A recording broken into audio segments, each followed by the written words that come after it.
오늘 우리에게 허락하신 말씀은 빌립보서 2장 19절에서 30절 말씀입니다.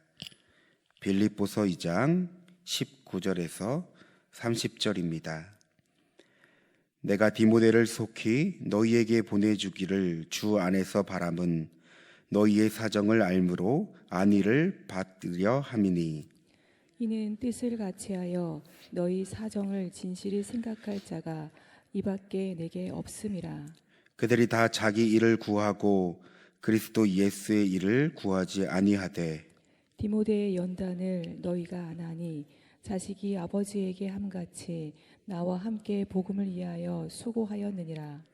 그러므로 내가 내 일이 어떻게 될지를 보아서 곧 이 사람을 보내기를 바라고, 나도 속히 가게 될 것을 주 안에서 확신하노라. 그러나 에바브로디도를 너희에게 보내는 것이 필요한 줄을 생각하노니, 그는 나의 형제요 함께 수고하고 함께 군사된 자요 너희 사자로 내가 쓸 것을 돕는 자라. 그가 너희 무리를 간절히 사모하고 자기가 병든 것을 너희가 들은 줄을 알고 심히 근심한지라. 그가 병들어 죽게 되었으나 하나님이 그를 긍휼히 여기셨고, 그뿐 아니라 또 나를 긍휼히 여기사 내 근심 위에 근심을 면하게 하셨느니라. 그러므로 내가 더욱 급히 그를 보낸 것은 너희로 그를 다시 보고 기뻐하게 하며 내 근심도 덜려 함이니라. 이러므로 너희가 주 안에서 모든 기쁨으로 그를 영접하고 또 이와 같은 자들을 존귀히 여기라. 그가 그리스도의 일을 위하여 죽기에 이르러도 자기 목숨을 돌보지 아니한 것은 나를 섬기는 너희의 일에 부족함을 채우려 함이니라. 아멘. 빌립보는 오늘날 그리스 북동부에 있는 도시입니다. 바울은 2차 전도 여행 때 빌립보 지역에 교회를 세웠는데요. 저희가 사도행전을 보면 빌립보 교회는 루디아라는 여인이 예수님을 믿으며 시작되었다는 것을 알 수 있습니다. 특별히 빌립보 교회는 바울을 통해 처음 복음을 접한 이후 지속적으로 바울과 친밀한 관계를 유지했습니다. 그 당시 빌립보는 로마의 식민지였는데요.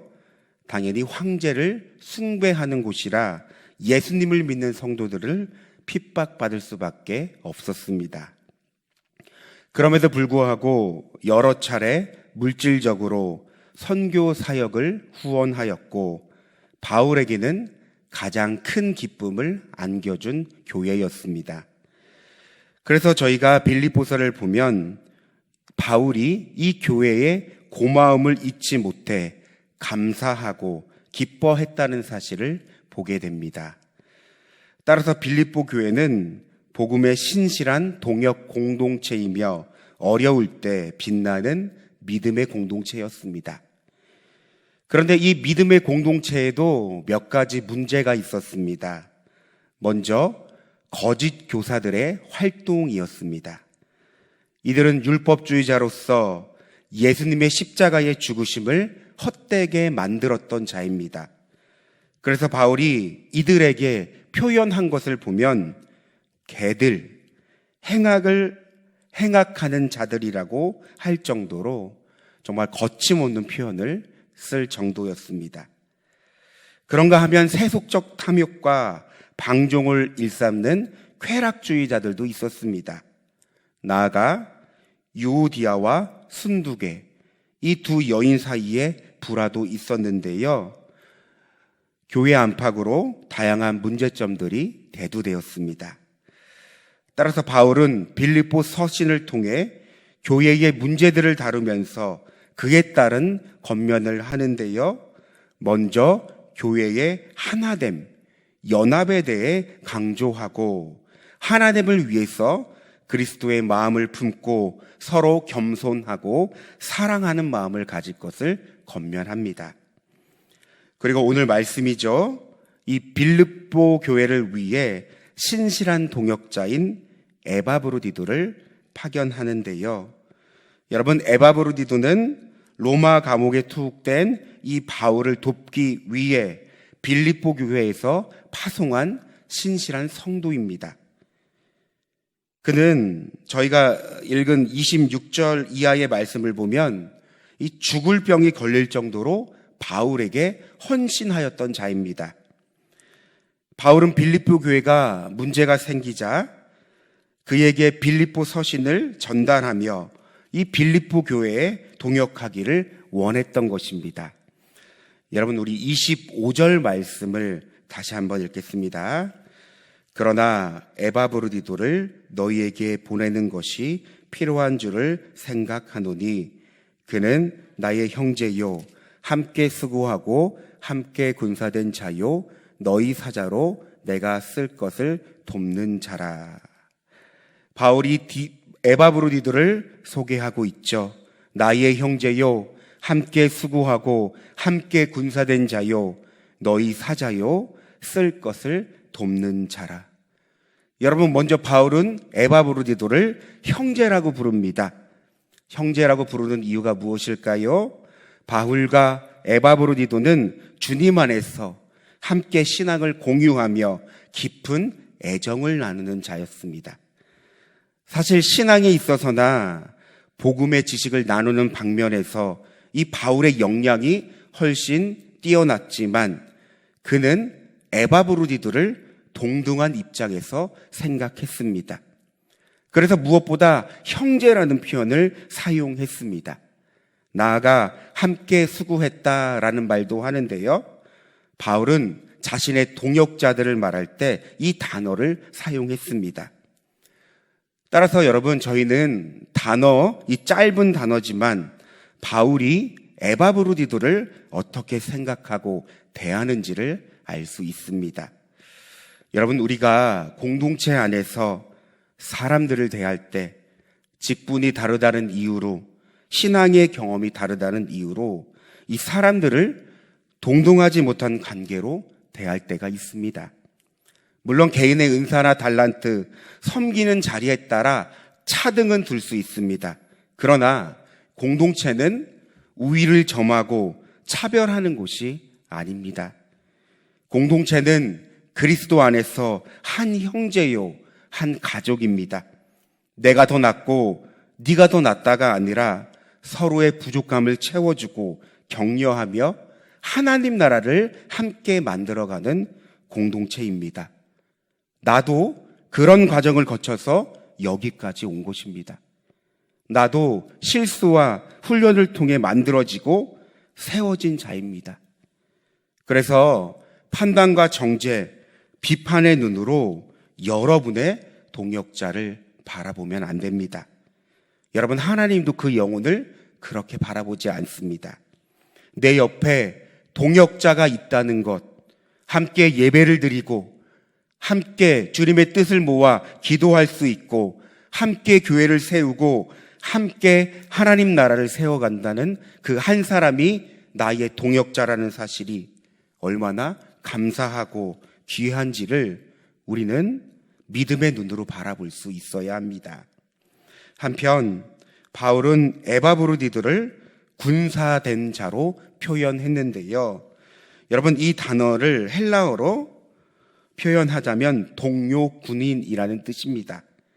특별히 바울이 군사 용어를 사용한 것은 에바브루디도가 자신과 함께 복음을 위하여 생명을 걸었던 자이기 때문입니다. 그리스도인에게 있어 믿음으로 살아가는 것, 복음을 전하는 삶은 치열한 영적 전쟁입니다.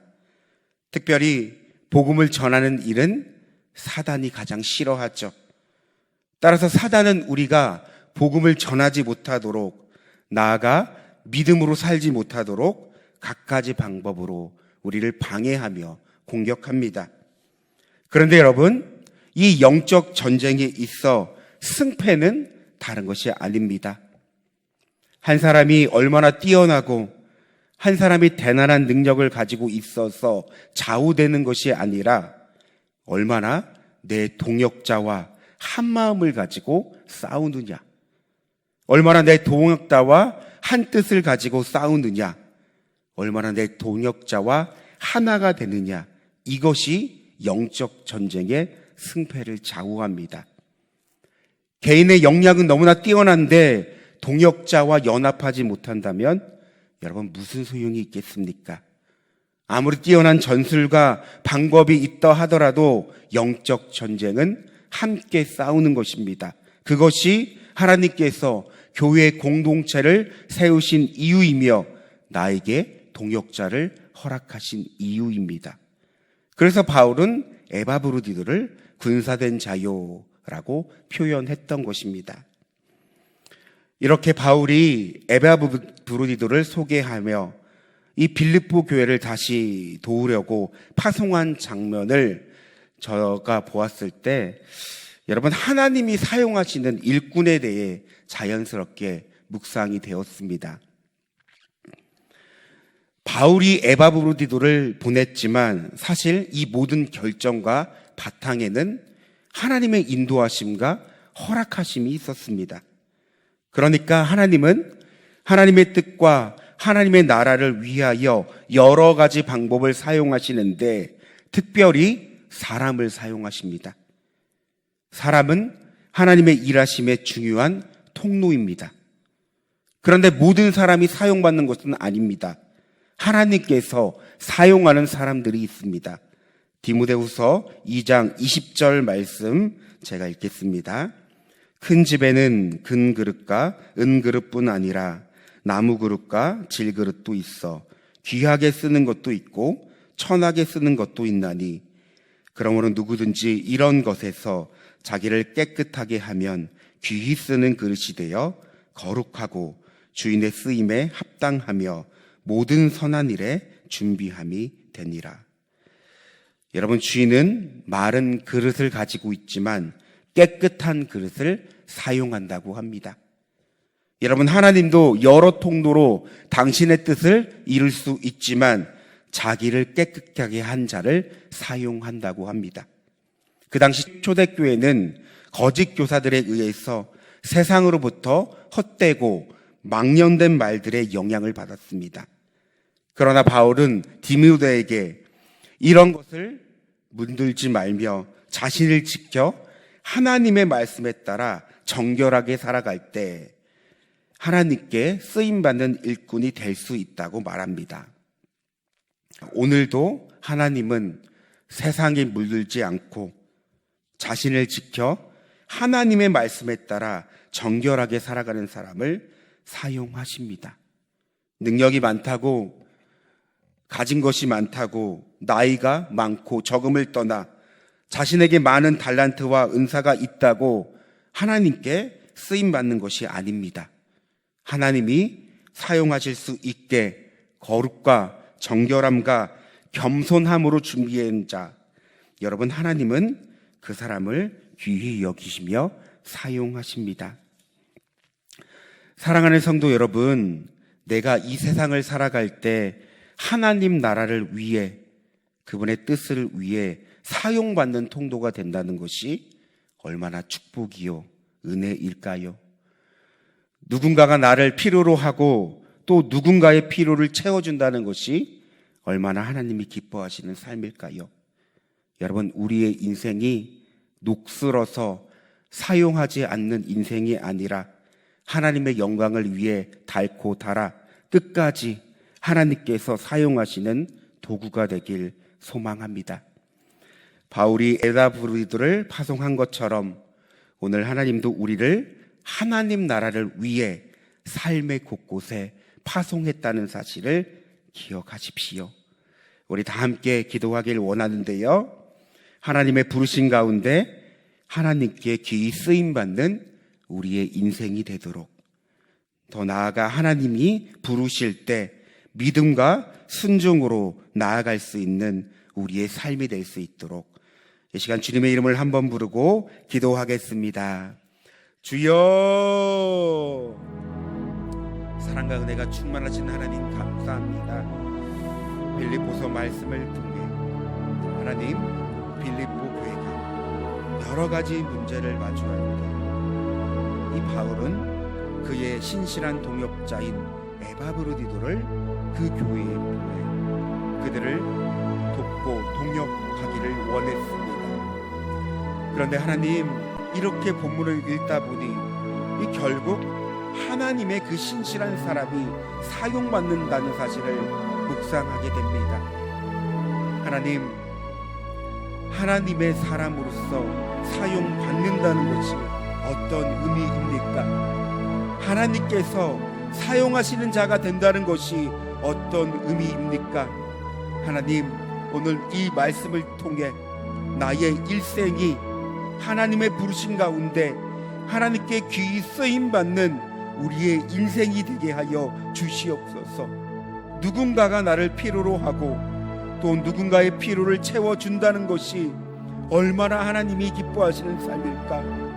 하나님, 우리의 인생이 더욱더 하나님의 영광을 위하여 살아가게 하여 주시고 하나님의 뜻과 하나님의 나라를 위하여 더욱더 인도함을 받는 우리의 인생이 되게 하여 주시옵소서.